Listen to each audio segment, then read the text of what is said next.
Assalamualaikum everyone. I hope you guys are doing well. And today we are going to start the most awaited MCQ series. और मैंने ये सोचा कि मैं आप लोग को इस तरह लेके चलूँ कि मैं एक पास पेपर्स के MCQs को स्टार्ट कराऊँ. ठीक है. अब आप लोगों को जो MCQ सीरीज़ में सबसे पहले जो 29 की है मेरे पास, मैं उससे स्टार्ट कराऊँगी. हर MCQs को हम साथ साथ डिस्कस करते जाएंगे और ताकि आप लोग की क्यूरीज जो हैं वो सॉल्व होती जाएँ.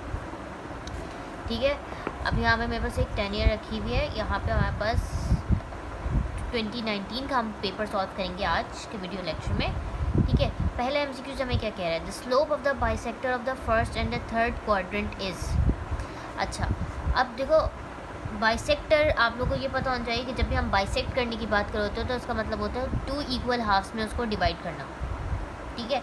अगर मैं एक क्वाड्रेंट इस तरह बना रही हूँ, ठीक है, ये मेरे पास फर्स्ट क्वाड्रेंट होता है, ये सेकंड, ये थर्ड होता है और ये फोर्थ होता है. ठीक है. अब the slope of the bisector of first and third, यानी फर्स्ट एंड थर्ड को अगर मुझे बाइसेक्ट करना है तो वो कुछ इस तरीके से होगा. ठीक है. जब इस तरीके से बाइसेक्ट हो रहा होता है तो हमेशा उसकी इक्वेशन क्या होती है, y = x होती है. If you guys are wondering, अगर किसी को ये भी समझ नहीं आ रहा कि y = x किस तरह आया है, तो मैं आप लोग को एक छोटी सी एग्जांपल देती हूँ. जैसे अगर फ़र्ज़ करो मैंने यहाँ पे नंबर्स लगा दिए और यहाँ पे भी नंबर्स लगा दिए, तो ये 1 हो गया, ये मेरे पास 2, 2, ये 3, ये 3. इसका मतलब है जब ये x है मेरे पास, ये y है. जब मेरे पास x1 होगा तो y1 होगा, x2 होगा तो y2 होगा, x3 होगा तो y3 होगा. इसका मतलब है जो x की वैल्यू होगी वही y की वैल्यू होगी. तो इस तरह की जब स्ट्रेट लाइन हमारे पास बनती है तो हम लोग y = x लेते हैं. अब अगर मैं इसको इस तरीके से लिख दूँ x - y = 0. ठीक है. मैंने सिर्फ y को एक इक्वेशन की फॉर्म में लिख दिया. तो स्लोप हमें अगर हमें कोई इक्वेशन दी हुई और स्लोप निकालना हो तो हमारे पास क्या होता है, minus coefficient of x upon y, coefficient of y. तो m हमारे पास क्या आ गया, कोफिशिएंट ऑफ x हमारे पास क्या है, 1 ही है, कुछ भी नहीं है, तो इसके साथ तो -1 आ गया और y के साथ हमारे पास -1 आ गया. तो आंसर इसका क्या आ गया, 1 आ गया. तो स्लोप जो मेरे पास आ गई वो क्या आ गई, 1 आ गई. अच्छा, the distance of the point 2,3 from x axis. दूसरे MCQs की बात कर रहे हैं हम लोग. ये पहला था. दूसरे में इन्होंने क्या, एक मेरे पास है x एक्सिस. ठीक है. पॉइंट इन्होंने हमें कौन सा क्या दिया हुआ है, ये मेरे पास y हो गया और ये मेरे पास हो गया x एक्सिस. पॉइंट इन्होंने हमें को क्या दिया हुआ है, 2,3, यानी x. अगर मुझे कोई पॉइंट 2,3 दिया है, इसका मतलब है x एक्सिस का 2, ये 1 हो गया, ये 2 हो गया, और y एक्सिस का 3, 1, 2, 3, यानी 1,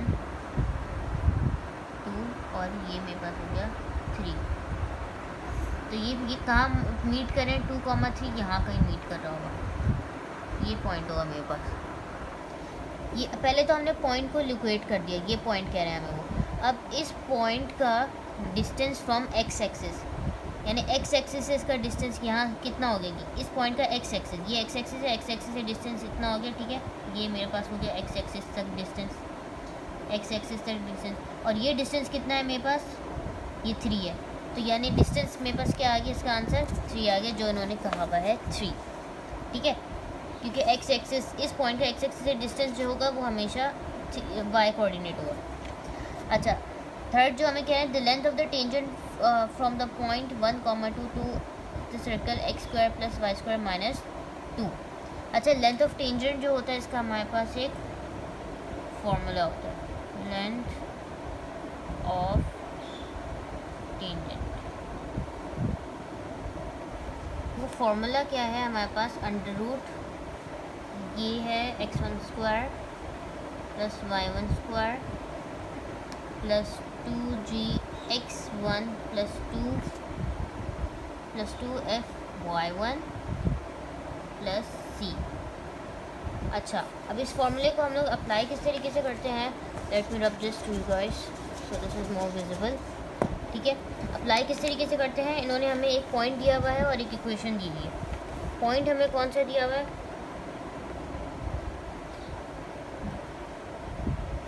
पॉइंट हमें क्या दिया हुआ है, इन्होंने 1,2 दिया हुआ है, और जो इक्वेशन दी हुआ है x² + y² - 2 = 0. तो ये पॉइंट के समझो कोऑर्डिनेट जो है हमारे पास, वो मेरे पास क्या हो जाएंगे, ये x1 हो जाएगा, ये y1 हो जाएगा, फॉर्मूला में पुट करने के लिए. ये x1 y1 अच्छा, इसको हम लोग कंपेयर करेंगे जनरल इक्वेशन से, x square plus y square plus 2gx plus 2fy plus c. अगर मैं इसको इससे कंपेयर करूँगा तो जी भी मेरे पास 0 हो गया, ठीक है, और मेरे पास एफ भी 0 हो गया, यानी जी मेरे पास 0 हो गया और एफ भी 0 हो गया। सी की वैल्यू जो है वो मेरे पास क्या आ गई, -2 आ गई। जब आप इसको इस फॉर्मूले में पुट करेंगे तो मेरे पास क्या आ जाएगा, x1 में x1 की जगह 1 का स्क्वायर प्लस y1 स्क्वायर यानी 2 का स्क्वायर प्लस 2gx और 2fy, मतलब g और f 0 है तो ये दोनों टर्म्स मेरे पास 0 आ गई, और प्लस c यानी -2 आ गया। तो जब इसको सॉल्व करोगे तो अंडर रूट आपके पास आंसर आ जाएगा √3। फोर्थ एमसीक्यूज की बात करें, 2 lines represented by az square plus 2gx plus by square. अच्छा, ये तो एक कंडीशन दी हुई है, ऑर्थोगोनल की कंडीशन के लिए हमारे पास क्या होता है, a प्लस बी 0 के इक्वल हो जाता है। फिफ्थ एमसीक्यूज में अगर हम लोग बात करें तो radius of the circle x square plus y square plus 2gx plus 2fy plus c equals to 0। इसका रेडियस मैंने आप लोग को, ये चैप्टर 7 का एमसीक्यूज, इसका रेडियस का हमेशा फॉर्मूला मैंने आप लोग को बताया था, √g square plus f square minus c, ठीक है, ये इसका रेडियस का फॉर्मूला होता है, ये आप लोग को याद करना होगा। अच्छा, यहाँ पे सिक्स्थ एमसीक्यूज में इन्होंने हमें क्या दिया है, d/dx ln x स्क्वायर, ठीक है। 6 एमसीक्यूज की अगर मैं बात करूँ तो वो हमें क्या दिया हुआ इन्होंने, d/dx of ln x square. ln के फंक्शंस को डेरिवेट करने का मैंने अपने जब चैप्टर 4 करवा रही थी, प्लेलिस्ट में होगा, अगर आप लोगों ने नहीं देखा तो उसमें भी मैंने यही टेक्निक बताई थी कि जब भी हमारे पास ln के फंक्शंस को डिफ्रेंशिएट करना होता है तो हम लोग क्या करते हैं, सबसे पहले रेसिप्रोकल में लिखते हैं जो भी हमें फंक्शन दिया हुआ होता है, तो 1/x स्क्वायर, और फिर डेरिवेटिव लेते हैं किसका, उस फंक्शन का। तो ये मेरे पास क्या हो जाएगा, 1/x स्क्वायर इंटू 2x। तो ये मेरे पास क्या हो जाएगा, जब x से कटेगा तो मेरे पास 2/x आ जाएगा। थर्ड 7th एमसीक्यू जो आपके पास है वो क्या कहता है आपको कि necessary condition for to have extreme values. Extreme values आप लोगों ने कहाँ पढ़ी थी, चैप्टर 5 के अंदर एक्सट्रीमा मिनिमा मैक्सिमा वाली चीज़ें पढ़ी होंगी, ठीक है। उसके अंदर नेसेसरी कंडीशन, सबसे पहली कंडीशन, 2 कंडीशन उन क्वेश्चंस में, हर क्वेश्चन में 2 कंडीशन अप्लाई हो रही होती है कि एक तो हमारे पास होता है फर्स्ट डेरिवेटिव को 0 करता है, दूसरा जो वैल्यू आती है उसको सेकंड डेरिवेटिव में पुट करा होता है। तो पहली कंडीशन क्या है, and the most important condition क्या होती है कि f' 0 आ जाता है, तो उसका आंसर क्या हो जाएगा, ये वाला हो जाएगा। अच्छा, अगला एमसीक्यूज़ की अगर हम लोग बात करें, 8 एमसीक्यूज़ हमें क्या है, इंटीग्रल ऑफ x - 1 dx। अच्छा, अक्सर स्टूडेंट यहाँ पे क्या गड़बड़ करते थे, देखते हैं इंटीग्रेट करते हुए कि जिस पे पावर है उसका डेरिवेटिव मौजूद है, एक पावर है तो डिवाइड करके आंसर इसका 0 कर देते हैं। नहीं, ये नहीं करना आप लोगों ने। x⁻⁻1 है, इसको पहले आप लोग यूँ तो करके देखो, x⁻⁻1 का क्या मतलब, ये रेसिप्रोकल में, इसको मैंने 1/x dx कर दिया, ठीक है। तो ये हमें सीधा सीधा यहाँ पे प्रॉपर्टी लग जाएगी कि डिनोमिनेटर का डेरिवेटिव ऊपर मौजूद है, तो हम लोग क्या करते हैं, अगर डिनोमिनेटर का डेरिवेटिव ऊपर मौजूद है यानी x का डेरिवेटिव dx मौजूद है तो ln के साथ डिनोमिनेटर लिख देते हैं, मतलब ln और डिनोमिनेटर की जो भी वैल्यू है, यहाँ पे x थी तो मैंने x लिख दी। और थर्ड, अगर 9th एमसीक्यूज़ की हम लोग बात करें, integral of cosecant x square. Integral of cosecant x square, ये आप लोगों ने फार्मूलाज याद किए होंगे, चैप्टर 6 में मैंने बहुत एम्फेसाइज़ किया था उन फार्मूलाज पे, पूरी लिस्ट है आपकी बुक के अंदर, उसमें हमें अगर आप लोग देखेंगे तो इसका आंसर आपको मिल जाएगा जो कि है -cot x। Distance between the foci of the ellipse. Foci of the ellipse, क्योंकि मैंने चैप्टर 7 से आप लोग को एक एक्सरसाइज थी तो उसलिए मैंने जो है कि हर किस्म की इन्फॉर्मेशन जो है पूरा वास्टली इतना ब्रॉडली नहीं पढ़ाया था, सिर्फ उस एक्सरसाइज से रिलेटेड ही पढ़ाया था। ये अगर मेरे पास ये एलिप्स है, ठीक है, और ये, ठीक है, ये चीज़ है, सेंटर है, ये सेंटर है, तो ये एक फोकस ये होता है और एक फोकस हमारे पास ये है, तो दो को मिला के हम क्या कह रहे होते हैं, फोसाई कह रहे होते हैं।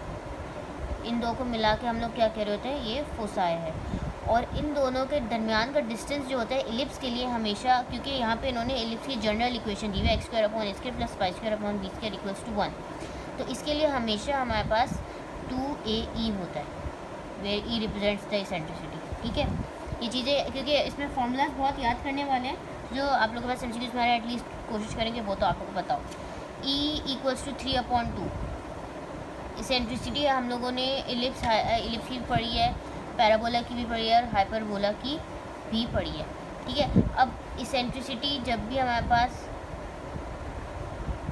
ग्रेटर देन 1 हो तो आपके पास हाइपरबोला होता है। ई ग्रेटर देन 1 क्या हो जाता है? हाइपरबोला। तो अगर उन्होंने इसेंट्रिसिटी 2/3 को आप लोग करेंगे तो 1.5 आएगा, विच इज़ ग्रेटर देन 1, तो ये आपके पास क्या हो जाएगा? हाइपरबोला हो जाएगा, ठीक है।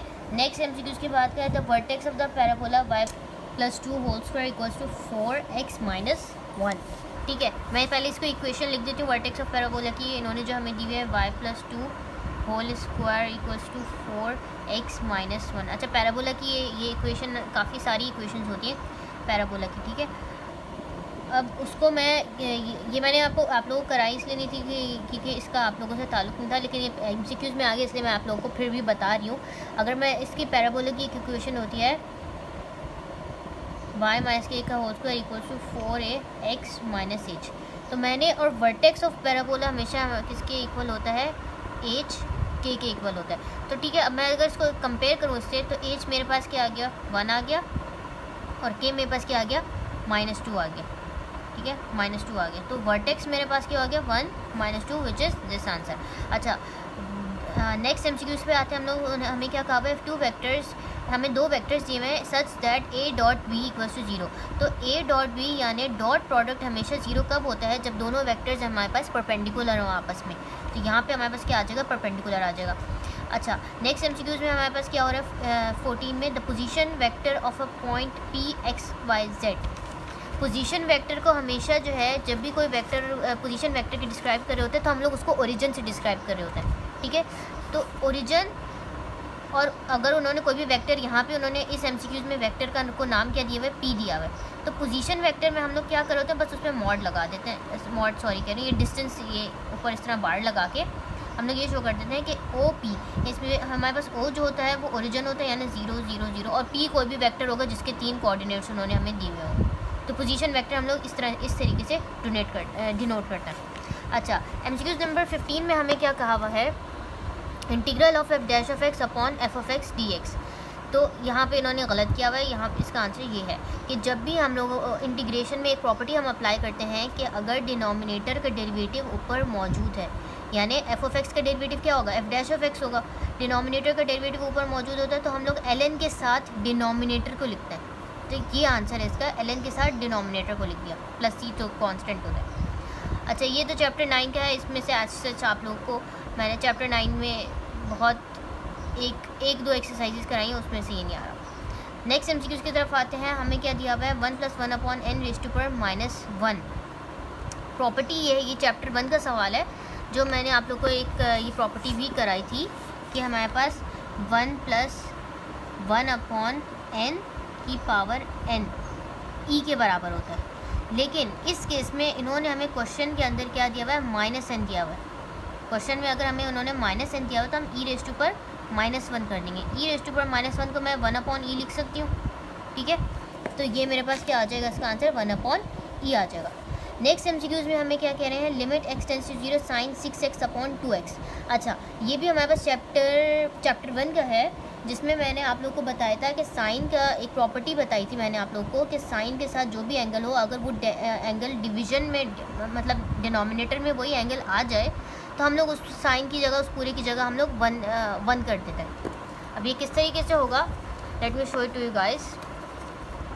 हमें क्या दिया हुआ है कि limit x tends to 0 sine 6x upon 2x। अगर मुझे प्रॉपर्टी अप्लाई करनी है तो मैं क्या चाहूँगी कि यहाँ पे मेरे पास 6x आ जाए। जाहिर सी बात है 6x नीचे आएगा जब भी तो एंगल सेम हो जाएगा।